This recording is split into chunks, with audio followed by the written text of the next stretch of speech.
Hi, Purpose Partner. Welcome to another episode of Rise to Your Purpose, a personal and spiritual development podcast for female entrepreneurs with a mission. We are your hosts, Brandie and Natalie. We are founders of Victorious Entrepreneurs Rising, where we guide women to build profitable businesses online through diversifying your income, using kingdom principles in marketing, and operating in a spirit of rest so that you can create kingdom impact.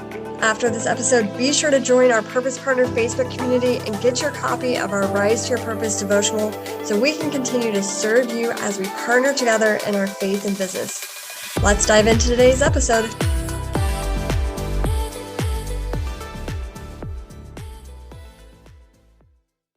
Hey, friends and Purpose Partners. Thank you so much for joining us on another episode of Rise to Your Purpose. I am Brandie, and here at Victorious Entrepreneurs Rising, we love to just guide women to build profitable online businesses that work for you while creating kingdom impact and operating in a place of rest.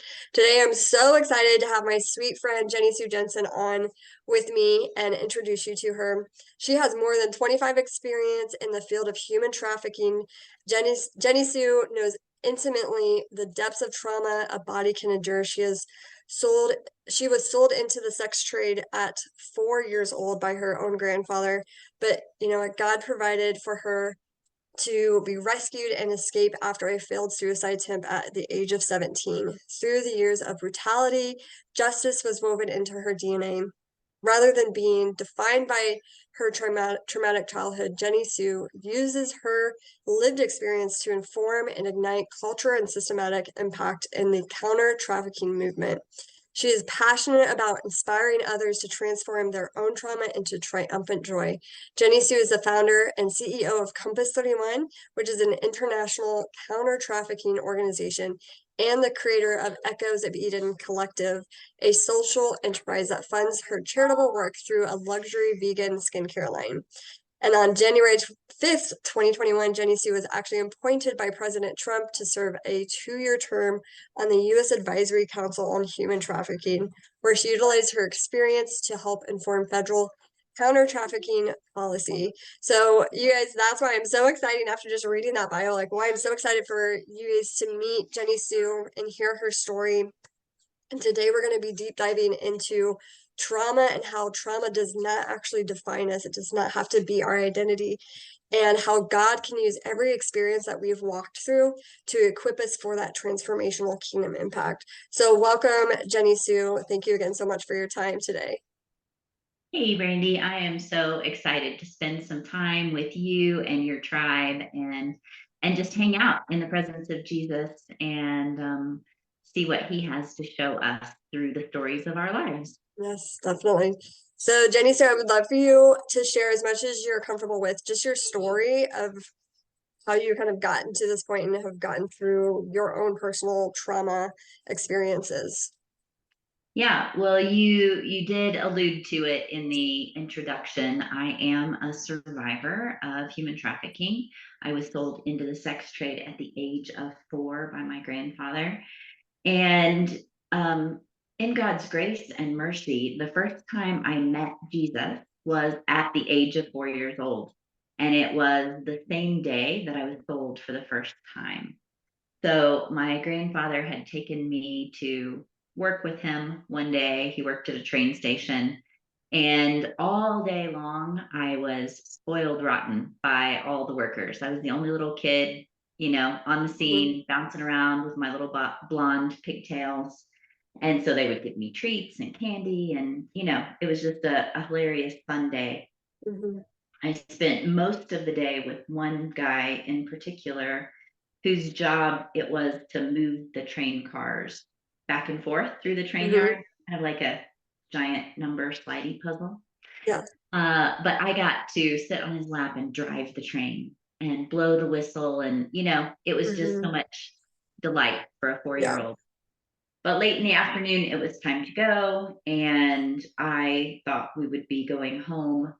But instead, my grandfather took me to a place where that man that I had spent the day with was waiting for me. And so he paid my grandfather, and then he came to take from me what he had paid for. And in a matter of minutes, my whole world turned upside down and inside out. I didn't have any frame of reference for what I was enduring. Mm-hmm.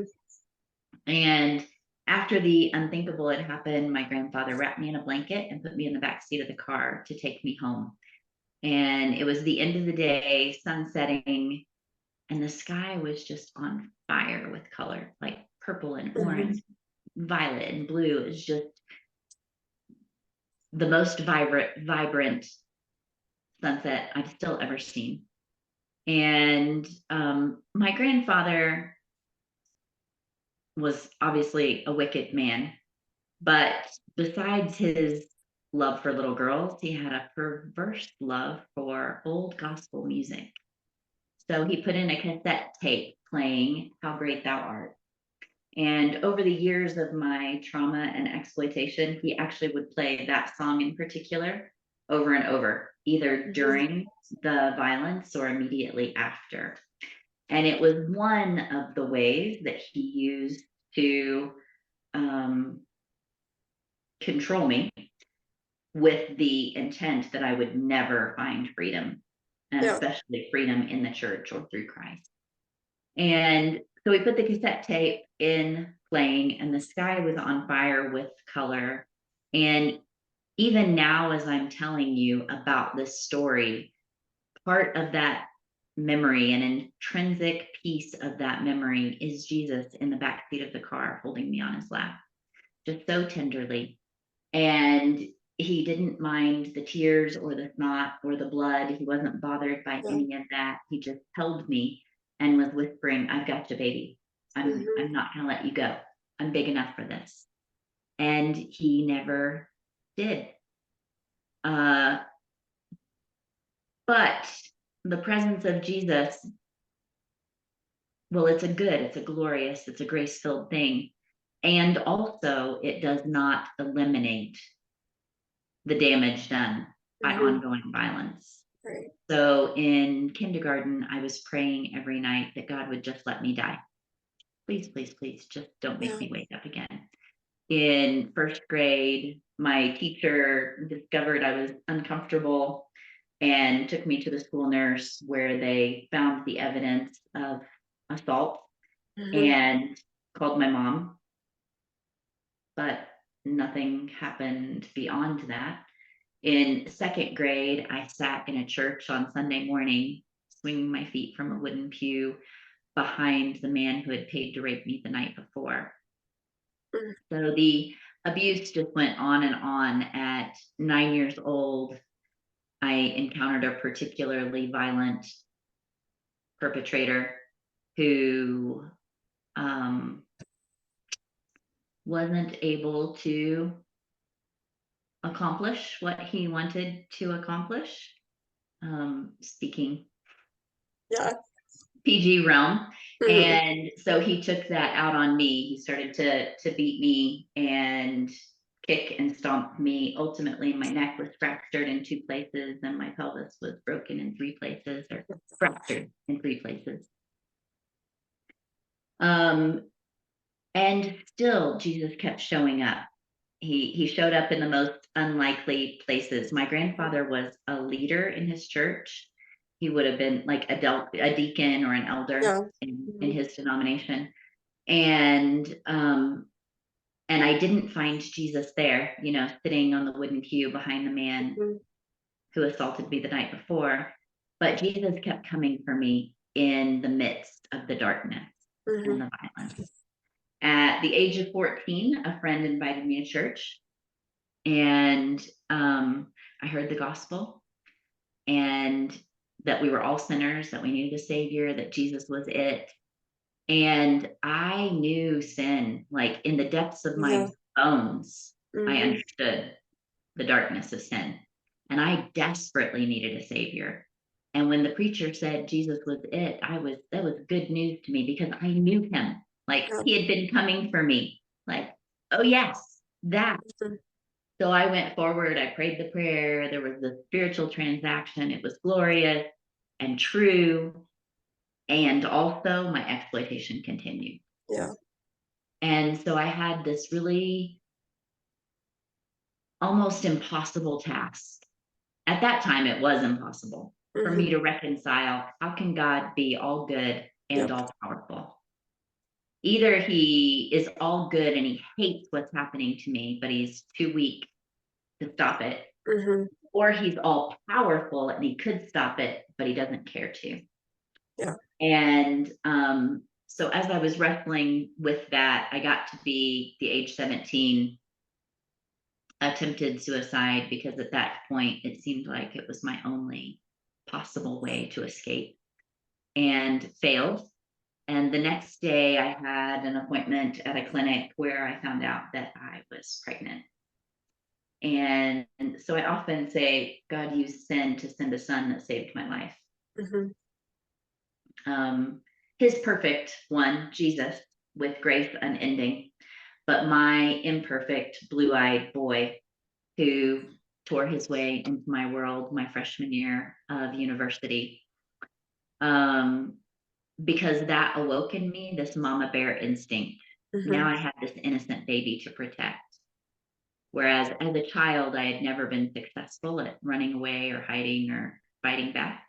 Now with this baby, I suddenly, God gave me the courage to tell someone. I told a counselor who was able to intervene and get us both to safety. And so the journey has been long since then.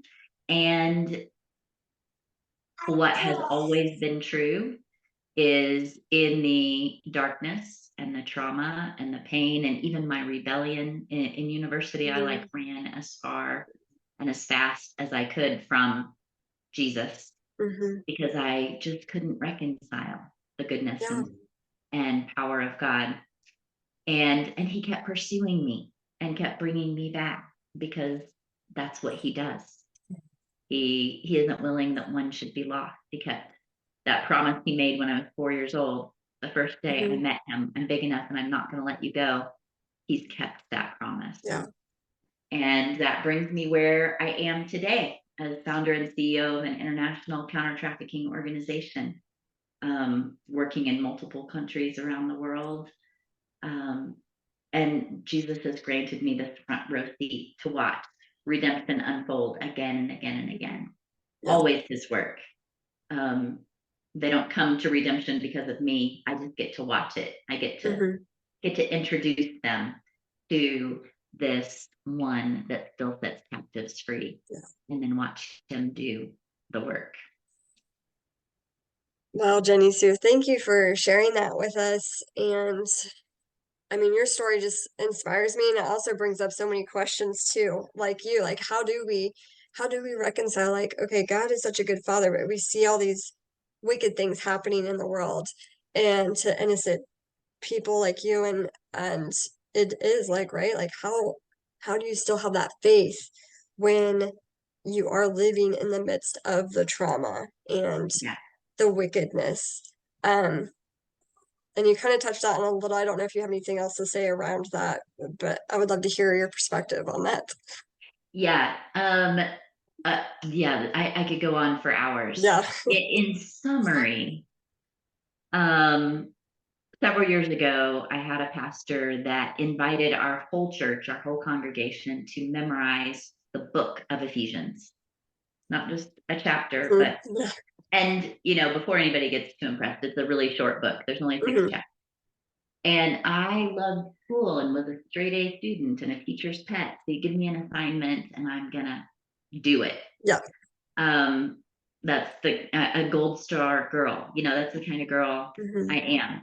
So I started memorizing Ephesians, and I did not get very far before everything that turned upside down when I was 4 started to right itself. Ephesians 1:4 says, "For he chose us in him before the creation of the world, to be holy and blameless in his sight. In love, he predestined us to be adopted as his own." And that idea that God chose us, that's Brandie, you, Jennisue, me, anybody watching this podcast, that he chose us in him before the creation of the world, which was really a mind-blowing concept. Like, wait, before he turned on the lights, before he separated the waters from the Mm-hmm. land, the eternal one outside of time looked through time and went, no, Jennisue, that one, she's mine, she's holy, she's blameless.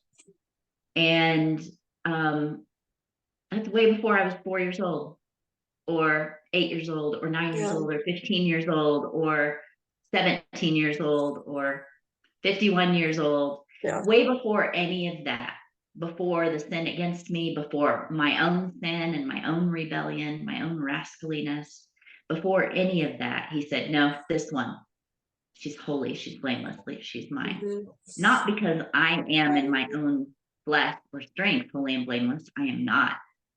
Right. But that he chose to make me so. And he chose that knowing everything that I was going to endure. And so one of the key ways that I reconcile God's strength and his goodness and his love is that the Bible doesn't tell us we're not going to suffer. Mm-hmm. If you read Yep. it, it's pretty much guaranteed that we're going to suffer because we live in a fallen world. And if you look through the record of biblical history, like his prophets, they were stoned, they were sawn in two, they were martyred. Even his own son went to the cross. Right. Right. Yep. And so it doesn't say we won't suffer. It says that he'll never leave us or forsake us. Mm-hmm. And so that idea, paralleled with my life experience, that became the proof that yes, he's all loving, and yes, he's all powerful, that he entered in the flesh, he entered into my suffering, and he was with me in it, and he brought me through it to this point. And so there was certainly a period of my life, a long period, that I was mad at God. And it's reasonable, it's logical from our standpoint. Right. But why do I blame God for a man's rejection of God? That's good. Right? This man is sinning against me. It's not God sinning against me. God is holding me together in the midst of unimaginable trauma. Why would I be mad at God, who's showing up and holding me together in the midst of this man's rejection of God? Yeah. Right. And so that's just one key piece of how I reconciled that. But I've got like a whole. Yeah. You have a book, right? Yeah. Like, I do. does it go in? Does it go into that in the book? It does. It does. Okay. What's just so we can throw that out there? What is the title of your book? Do you want to share a little bit about that? Yeah. The title of the book is The Lucky One, and it is available on my website, compass31.org. It's also available on Amazon and in Kindle or paperback or Audible. Awesome. All three of those are available. The Lucky One by Jennisue Jessen, Jessen. Okay. Nice. All right. Okay, so talking about trauma, right, which is defined as the deeply distressing or disturbing experience, I think sometimes as Christians, we don't always acknowledge our trauma or really believe that maybe we've even experienced trauma because, right, we're supposed to live this like perfect life, or like religion has kind of chained us, I think, sometimes to be like, I can't let anybody know I'm struggling, or that I am experiencing distress or disturbance in my life. So I would love for you to just share, like, how do we as Christians come to acknowledge our trauma, and instead of shoving it down and pretending that everything is perfect, instead move forward through the trauma into God's presence and purpose? Right. That is a great question, and you are touching on my passion point. I absolutely believe that the trauma in our lives equips us instead of defines us. It equips us for kingdom impact. But first, for a simple definition of trauma, because you're right, so many people think, even perhaps people who are listening today are thinking, well, my life's not been anything like Jennisue, right? So we discount often the experiences that we have. I define trauma as any event that changes the way that we view God, that we view others, or that we view ourselves.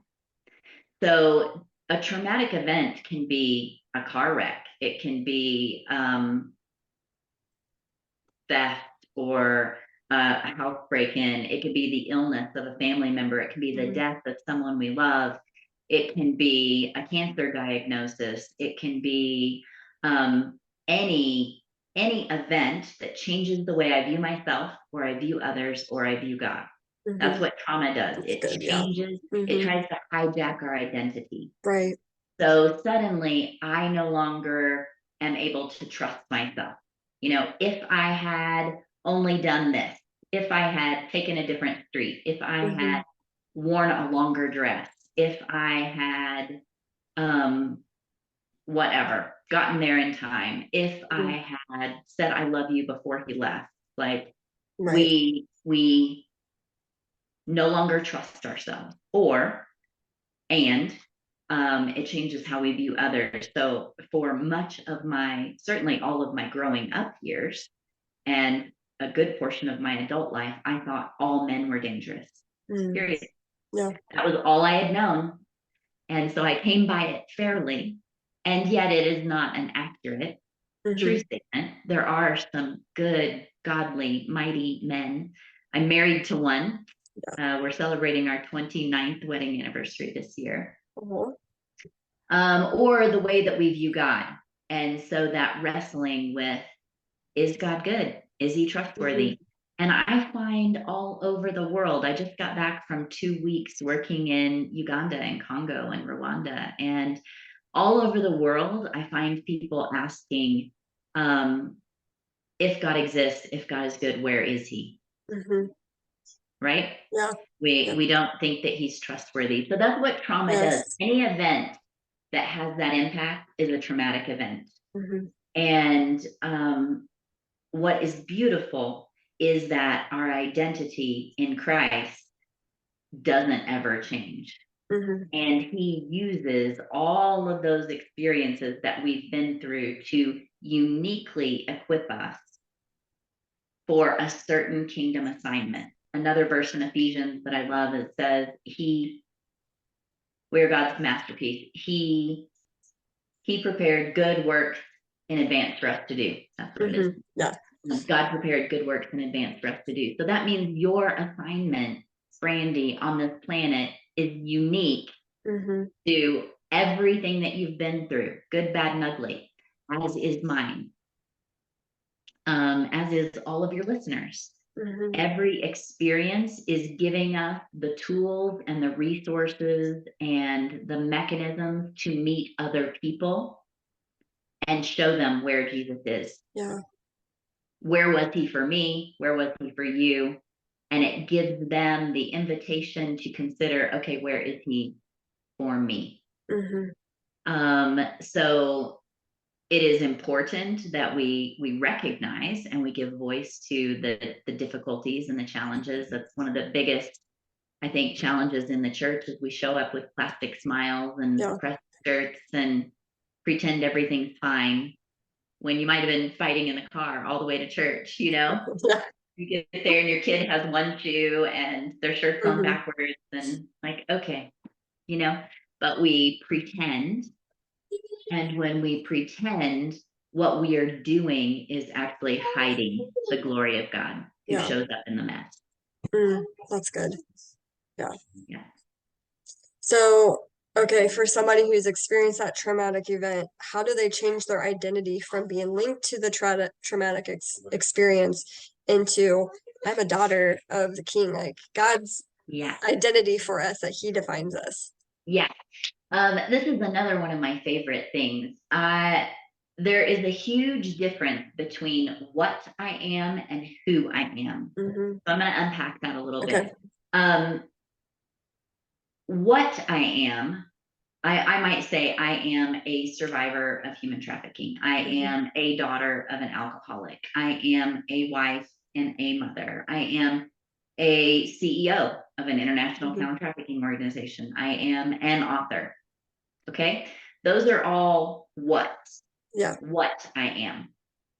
If I said I'm a wife and a mother. If my husband divorced me tomorrow, I would no longer be a wife, but I would not cease to exist. If Compass 31, my organization that I pour my life into, for some reason God closed it tomorrow, Compass 31, I would no longer be a CEO. Or at some point, there will be another CEO for Compass 31. I wouldn't cease to exist. I still exist. Right. So all the what that we are point us to who we are. Who we are is inherent and it's made in God's image. So, for example, if I say I am a survivor of human trafficking, and when I first learned this lesson, it was super provocative. The person that taught me, I was mad. I didn't know whether to hug her or slap her, because we're doing this identity lesson, and I said I am a survivor of human trafficking. She's like, okay, yes, that's what you are, but not who. And I was like, don't be messing with my identity. You have no idea what I've been through, right? Of course, this is what I am, who I am. And she provoked me and pulled me and prayerfully pushed me into discovery that as a survivor of human trafficking, what that means about who I am is I am resilient. I am fierce. I am courageous. I am a CEO of a counter-trafficking organization that says I am justice driven. Yeah. Long before Compass 31 exists, if I live to be 105, I will always be justice driven. I will always be resilient. A wife and a mother, I am faithful and loving. If I didn't have a husband anymore, I would still be faithful and loving. I'm an author and an artist. If I never wrote another book or painted another painting, I would still be, I am creative. I'm made in the image of a creator God. Yeah. And so how we tell the difference is the what have an a particle before them. I am a survivor, a mother, a teacher. But the who's go, I am resilient. Right. I am creative. I am loving. And those are all attributes of who God is, who we are made in the image of God. And the final piece of that, I don't want to take too much time, but the final piece of that is the identity words. I am resilient. I am brave. I am. You might recognize that when Moses is wandering through the desert and he encounters a burning bush and he hears a voice saying, take off your shoes, you're on holy ground. He has this interaction. He argues with this, with God, the God of the universe, back and forth, back and forth. And finally he says, okay, I'll go, but who do I say sent me? And God answers, I am that I am. And like I said, getting back from Africa last week, my husband and I have now traveled and or worked in 38 countries. And all over the world, in different cultures and different languages, they have the verb for I am. We might say, I am hungry, I am angry, I am happy, I am tired, I am an atheist. Whatever way we might introduce ourselves, I'm not an atheist, clearly, but as an example, we use that word, I am. And so God, in his passion and his pursuit, another evidence that he's all powerful and all loving, is he's coded into our language that we cannot begin to tell anything about ourselves without first declaring the name of the Most High God. Wow. I can't tell you that I am hungry without saying his name. I can't tell you, for those people that we encounter that don't yet know Jesus, like I said, the atheist, she can't tell me I am an atheist without first declaring the name of the Most High God. That's how passionate he is about making himself known. And so when we recognize our identity in that place, I'm no longer defined as a survivor. I am resilient. Yeah. I am able to face any challenges that comes because of Christ in me. I can't tell you anything about me without first declaring him as the Most High God. I am. Mm. Um, That's yeah. so good. I've never heard that perspective before. I love that so much. I'm gonna definitely hold on to that one. Yeah. That was so good. Okay, I have one more question for you, and then we'll wrap up. But I would love you to dive into, so right, we've talked about trauma, we've talked about our identity. How do we take that traumatic experience and actually turn it into good for transformational kingdom impact instead of getting stuck in it? Right. Yeah, that is another great question. And how do I want to answer that? Okay. Well, there is a 2.5 hour training on my website called Captivity to Catalyst that's completely free. So if people want to go there Okay. and look up the Captivity to Catalyst training, it is a Bible study based on Daniel. And the premise is, and so to summarize for this conversation, is that every experience is uniquely equipping us for kingdom impact. But to be able to use it for good, first we have to find Jesus in it. Mm-hmm. If I've been through this traumatic event and I pretend that it doesn't exist, and then it's locked up in a box, it's not Yeah. going to come off the shelf, and it's not going to empower or equip any other person, right? Right. If I have this traumatic experience and I refuse to talk about it or acknowledge it or Mm-hmm. heal from it, then it just continues to fester and bleed and hurt. Mm-hmm. And things throughout my daily life, the grocery store can be triggering, Right. or putting gas in my car might be triggering, or, just the guy that walked by in a certain cologne can be Mm-hmm. triggering. And I'm always in that space of pain. And we end up bleeding on people that don't hurt us, Right. right? It just leaks out, Yeah. pain leaks out, and hurting people hurt people. Yep. However, if we are willing to take a deep breath and enter into acknowledging what this pain was, whatever it was, whether it Mm-hmm. was a cancer diagnosis or a car wreck or whatever the thing was. Right. And whatever the cause was, maybe the traumatic event is someone healing from an abortion, Mm-hmm. and they chose to have the abortion because it felt like the only choice they could make at the Mm-hmm. time. And this is the trauma that they need to heal Right. from, right?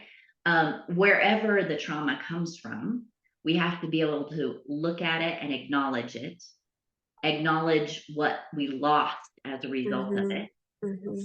and then ask Holy Spirit to show us, where is Jesus in this mess, and what is his gift for me in this mess. And so, like, when we began our conversation and I was telling you my story, as important as the rest of that memory of the train station that day is Jesus in the back seat of the car, holding me and whispering Mm-hmm. to me, I've got you. I'm not going to let you go. I'm big enough. And when we're willing to look at the traumatic event and itemize our losses and discuss that with Jesus, and then ask Holy Spirit to show us where Jesus is, Mm-hmm. and we encounter Jesus in the midst of that trauma, then he gives us this gift to carry forward. Yeah. He uses it. Then there's no longer a shame. I don't have to hide it. I don't have to keep it locked in a box. It becomes the place that his glory shines through. So, last piece of that, in the Sermon on the Mount, there's a verse where Jesus says, "You are the light of the world. A city set on a hill cannot be hidden, nor do people light a lamp and put it under a basket, but on a stand, and it gives light to all in the house. In the same way, let your light shine before others, that they may see good works and give glory to your Father who is in heaven." And I've heard those verses. We've heard sermons on that. Right. But however it hit before was always that Jesus is the light of the world, which he is. So there's lots of verses about that. But these verses specifically, right in the middle of the Sermon on the Mount, is Jesus saying, you, Mm-hmm. Brandie, are a light of the world. You, Jennisue, you're a light of the world. And if you look at the lamps in that first century, there were these little clay pots with cutouts in them, right? Like Yep. windows carved. And that's where the light comes through. And if it was a closed clay pot, then no light would come out of it. The flame would suffocate. The light shines through the cut open places. Yeah. And so much of our lives in church and in Christendom, we go through life trying to hide our brokenness, spackle over those cut out places, when that is exactly, precisely where his light comes through us and illuminates the lives of those around us. That was a beautiful answer, Jennisue. I just love talking to you. I love you too. So I would love for you to share, do you have any final thoughts, and to share like where can people find you to support your movement, to take your you said it was called Captivate to Catalyst? Captivate to Catalyst is on my website. So if you go to compass31.org, there's like a resource tab at the top, and it's a free training. The video and the workbook is on the website. People can engage in it at whatever level they want. They can write to me. They can contact me through the website, compass31.org. That would be lovely. My book is available on my website. It's also on Amazon, called The Lucky One. And my final thoughts are, if I just had anything that I wanted people to know, I would want them to know that you are loved. You are created with purpose. You are chosen before the creation of the world, and God prepared good works in advance for you to do. And it's time to like roll up our sleeves and get on with doing the work. And we can't do the good works that are prepared for us unless we pick up all the tools that he's given us. And a lot of those tools are earned in fiery furnaces, right? We pick them up in broken places. And so if I could leave your listeners with anything, there is hope, and there is glory, and there is joy. You aren't defined. You aren't imprisoned. If anything, we are prisoners of hope. That's one of my other favorite verses. In Zechariah 9:12, he says, "Return to your stronghold, O prisoners of hope." That means we're chained to it. We're imprisoned by it. Everywhere I go, I'm running smack into the bars of hope. Right. And we know Jesus is our hope. So that's what I would want to encourage your listeners with, is whatever you've been through, you've survived 100% of your hardest days. And God has never left you for a moment, and intends to use every single moment. No crumb is wasted. He intends to use every moment for your good and for his glory. So let's get on with it. I love that. Thank you so much, Jennisue, for your time today, and for I have a visitor. Yes, he's wonderful. Yeah. Hold on, I'll fix it in a minute. Daniel Tiger apparently got shut off. So yes. He's concerned. Anyway, Jennisue, thank you so much for your time today, and thank you for everybody who was able to listen to this episode. And I will put all of the websites and links into our show notes as well, so people can find you. All Absolutely. Right. Thank you. Thank you so much for listening to today's episode. We would love to hear from you. So please share your takeaways by tagging @LiveVictorious over on Instagram and leave a review.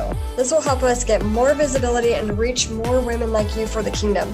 We appreciate you and are praying for you as you shine your light in the business world and rise to your purpose.